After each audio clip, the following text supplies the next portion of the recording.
கிறிஸ்துவுக்குள் பிரியமானவர்களே, இந்த நாளுக்கான தினசரி தியான வசனம் மத்தேயு எழுதின சுவிசேஷம் 6வது அதிகாரம் 23வது வசனம். மத்தேயு 6:23. மேத்யூ 6:23. உன் கண் கெட்டதாயிருந்தால் உன் சரீரம் முழுவதும் இருளாயிருக்கும்.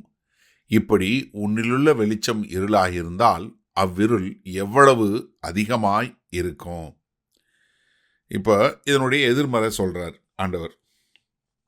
உன் கண்ணு கெட்டதா இருந்தா, அதாவது கண்ணு நல்லது கெட்டது இல்லை, நீங்கள் எதை உள்ளே விடுறீங்கன்னு. இப்போ வீட்டில் கத்தி இருக்குது, கத்தியை நல்லதுக்கும் பயன்படுத்த முடியும், கெட்டதுக்கும் பயன்படுத்த முடியும். கத்தி பிரச்சனை இல்லை, அதே மாதிரி கண்ணு பிரச்சனை இல்லை. ஆனால் நீங்கள் கண்ணை எதுக்கு உபயோகப்படுத்துகிறீங்க? நீங்கள் அதை கெட்டதாக இருந்தால் என்ன, தவறானவைகளை காணக்கூடியவங்களா இருந்தீங்கன்னா என்ன ஆகும்? அது இருள், உங்கள் சரீரம் முழுவதும் இருளாயிரும். என்ன இருளாயிருன்னு நம்மளுக்கு அடையாளம் என்ன? கிறிஸ்தவருடைய அடையாளம் என்ன? வெளிச்சத்தின் பிள்ளைகள். ஏன்னா நம்ம சொல்லிக் கொடுக்கும் என்ன சொல்ல, அந்தகாரத்திலிருந்து மகா ஆச்சரியமான வெளிச்சத்திற்கு வரவழைத்தவருடைய புண்ணியங்களை அறிவிக்கும்படி 1 பேதுரு 2வது அதிகாரத்தில் நம்ம 9வது வசனத்தில் பார்க்குறோம். அப்போ நம்ம என்ன, இருளிலிருந்து நம்மளை வெளிச்சத்துக்கு கொண்டு வந்துட்டாரு. அப்போ நம்ம எப்படிப்பட்ட மக்களாக இருக்கணும்? வெளிச்சத்தின் பிள்ளைகளாக இருக்கணும். இப்போ உங்கள் சரீரத்தை கெட்டு போக வைக்கிறதுக்கு நீங்கள் செய்கிறது என்னென்னா, நீங்கள் உங்களுடைய பார்வை எப்படிப்பட்டதாக இருக்கிறது. நான் முன்னாடி ஒரு இதில் சொல்லி கொடுத்துருக்கேன். அதாவது ஒரு முறை பார்க்கறது ஓகே, ஆனால் 2வது முறை திரும்பி பார்க்காதீங்க. எப்படி? ஒரு சகோதரியை பார்க்கும்போது அவங்க அழகாக இருக்கிறாங்களா? ஓகே, அழகாக இருக்கிறாங்க. ஆனால் 2வது முறை நீங்கள் அவங்கள திரும்பி பார்த்தீங்கன்னா, அடுத்தவங்க முடி நல்லா இருக்க மாதிரி இருக்கும், மூக்கு நல்லா இருக்க மாதிரி இருக்கும், இல்லை கண்ணு, நீங்கள் அதுக்கப்புறம் லைக் ஆரம்பிச்சிங்க அப்படின்னா தவறான பாதைக்கு போயிடுவீங்க. அதனால தான் நம்ம 2வது பார்வை கொடுக்கக்கூடாதுன்னு சொல்கிறத நான் சொல்லி கொடுத்துருக்கேன்.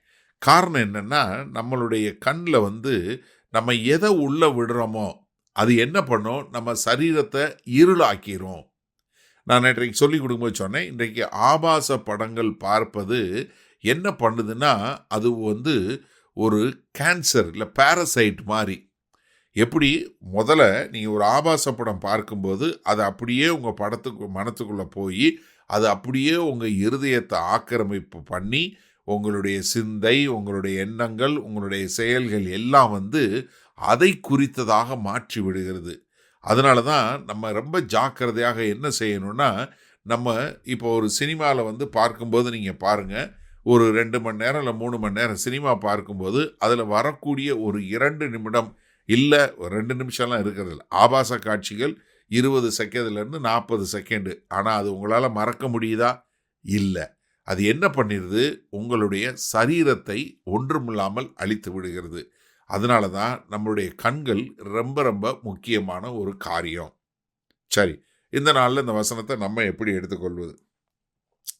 கர்த்தர் நமக்கு கொடுத்த ஒரு வல்லமையான ஆயுதம்னா நம்மளுடைய மைண்டு, நம்மளுடைய ஆத்மா. இந்த ஆத்மா எப்படி ஃபைல் ஸ்டோர் பண்ணுது அப்படின்னு பார்த்தீங்கன்னா, MP4 ஃபார்மேட்டுன்னு சொல்லக்கூடியதான். அதாவது ஆடியோ வீடியோ எல்லாம் சேர்த்து தான் உங்களுடைய எண்ணங்களில் அப்படியே ஃபைல் ஸ்டோர் ஆகிட்டே வருது. ஏன்னா உங்கள் மைண்டு ரொம்ப பெருசு. நம்ம பெரிய அறிவாளிகளே 6% கூட நம்மளுடைய மைண்டை யூஸ் பண்ணுறது இல்லைன்னு சொல்கிறாங்க. அப்போ யோசிச்சு பாருங்கள், எவ்வளோ பெரிய ஸ்டோரேஜ் இருக்குது, எத்தனை கிகாபைட்ஸ் இருக்குது, யோசிச்சு பாருங்கள். இப்போ என்னென்னா, நீங்கள் ஏதாவது ஒரு காரியத்தை எடுத்து திரும்பி பார்க்கணுன்னா என்ன பண்ண முடியும்? அந்த வீடியோவை எடுத்து உங்கள் மைண்டில் இப்போவே நீங்கள் ஓட்ட முடியும். நீங்கள் தயவுசெய்து சிந்திச்சு பாருங்கள். நீங்கள் ரொம்ப ரசித்து பார்த்த ஒரு காட்சியோ இல்லை நீங்கள் ரொம்ப வெறுத்து பார்த்த காட்சியோ உங்கள் மனசில் இருக்கும். இப்போ கூட எடுத்து உங்களால் ஃபாஸ்ட் பண்ண முடியும், ஃபார்வர்ட் பண்ண முடியும், ஸ்டாப் பண்ண முடியும், எல்லாமே செய்ய முடியும். அப்போ என்ன ஆகுது? நம்மளுடைய எண்ணங்களில் பூரா இப்படி ஃபைலாக ஸ்டோர் ஆகுது. அதுக்கு காரணம் என்ன? உங்கள் கண்ணு. அப்போது நீங்கள் எதை உள்ளே விடுறீங்களோ அதுதான் உங்கள் எண்ணங்களில் ஸ்டோர் ஆகும். அது என்ன பண்ணும்? அப்படியே உங்களுடைய சிந்தையை ஆக்கிரமிக்கக்கூடியதா, அப்படியே உங்களுடைய எல்லாவுடைய காரியங்களையும் நடத்தக்கூடியதா. நாங்கள் இப்போ நிறைய சகோதரிகளுக்கு இந்த ஆபாச படம் பார்க்குறவங்களுக்கு விடுதலை செய்வதற்கு நாங்கள் உதவி செஞ்சுருக்கோம். எப்படின்னா, இதிலிருந்து வெளிவந்தவங்க, இதிலிருந்து விடுதலை பெற்றவங்க மற்றவங்களுக்கு உதவி செய்யக்கூடியவங்களாக இருக்கிறத பார்க்குறோம். ஒருவேளை இந்த செய்தியை கேட்கிற நீங்கள் யாராவது இப்படிப்பட்ட ஆபாச காரியங்கள், இந்த காரியங்களில் ஈடுபட்டிருந்தீங்கன்னா, உங்களால் அதை விட முடியலன்னா நீங்கள் எங்களுக்கு எழுதுங்க. நாங்கள் அதுக்கான உதவிகளை செய்து கொடுக்குறோம். ஆனால் என்னென்னா, இது என்ன பண்ணும், உங்கள் சரீரம் முழுவதையும் இருளாக்கி உங்களை இருளின் பாதைக்கு கொண்டு போயிடும். அதனால தான் நம்ம ரொம்ப ஜாக்கிரதையாக நம்முடைய கண்களில் கெட்டவைகளை காணாதபடி நாம் நல்லவைகளை காணக்கூடிய ஒரு இதுக்கு நம்மளை அர்ப்பணிக்க வேண்டும். வல்ல பிதாவே, இந்த அருமையான நல்ல நாளுக்காய் நன்றி. ஆமாண்டவரே, இந்த கண்கள் எவ்வளவு முக்கியம் என்று நாங்கள் பார்த்து கொண்டோம். அதனால நல்லவைகளை மாத்திரம் பார்க்க எங்களுக்கு கிருபை பாராட்டுங்க.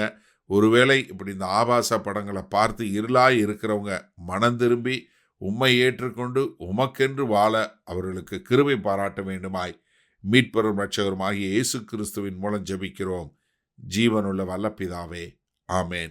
கர்த்தர் உங்களை ஆசீர்வதிப்பாராக. நாம் இன்று மாலை மண்ணால சந்திப்போம்.